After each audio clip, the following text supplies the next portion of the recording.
you might not like this, but men don't fall in love through comfort, okay? They fall in love through stress. And no, I don't mean emotional chaos or toxic games. I mean a challenge. So the science, okay? And this is exactly why you don't listen to women when it comes to dating, because all of our talking points were just feminist rhetoric that women like this have been saying for years that has only led us to where we are now. Women bond through oxytocin and dopamine, which is connection, affection, emotional closeness, you know the vibes. But men bond through vasopressin. It's a hormone linked to loyalty and protection and overcoming challenges. So we bond through opposite things. That's why they form really deep connections with men they go to war with.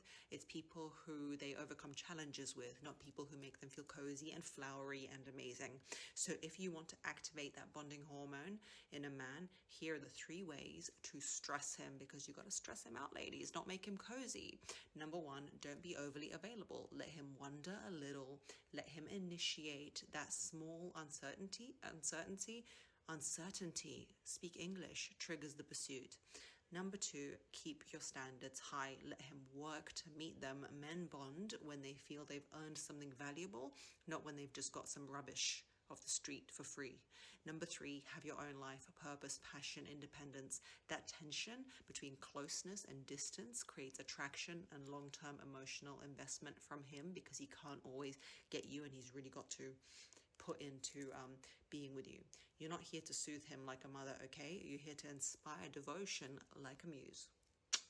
She gets her description of oxytocin and vasopressin more or less correct, but what she completely gets wrong are these convoluted ways on the way to get it activated, when the simple answer is you just need to let him nut in you. Why do you think it's always one of the top guys' complaints when relationships fall apart? That's how men feel love, and why women are fine with dead bedrooms and men are not. Oxytocin synergizes better with estrogen. That's why women get a stronger reaction with cuddles and kisses, and the other lovey-dovey stuff. And I'm not saying men don't, but they have a stronger reaction with vasopressin, which synergizes better with testosterone. And how can women activate that? By letting bust a nut in one of their holes. And even though she is right about the other ways that vasopressin can get released, but 99% of women aren't doing these things. They aren't going to war or helping them conquer big tasks. And this is how women have basically done it all through time. They weren't doing these goofy stress tests, because if these actually work, then why are you all single? If these women were actually serious, they'd be doing the exact opposite. Being overly available shows that you have high interest in them, that the other things you have going on aren't as important. Her second point sounds more like chore play than anything else, and even though the sentiment behind it isn't necessarily wrong, but most women aren't that valuable today. They ran through a hose, so you demanding this high standard from him while he knows you gave it away for free to somebody else really kind of undermines that whole point. And the last point is just utter garbage. And I'm not saying not to have your own things, but if he's fighting over your time, then he's going to think you don't really care about him that much. It's kind of like your first point about availability. I don't see how any of these things will activate vasopressin, and it really just sounds like you picked up all these points from some early PUA's book, because all these things are what they would tell guys to do to get women. So bottom line, none of these points will help women to get men to fall in love with them. This is some PUA stuff that she tried to retrofit with some loose scientific terms for women so men can fall in love with them. But the way they do that are 2 completely different strategies, and if any of them are actually dumb enough to try this, it will only exacerbate any problems or leave them spinning their wheels, because men don't fall in love with stress. They fall in love with a calm home with an attractive, kind-hearted, semi-submissive woman who keeps his belly full and balls empty.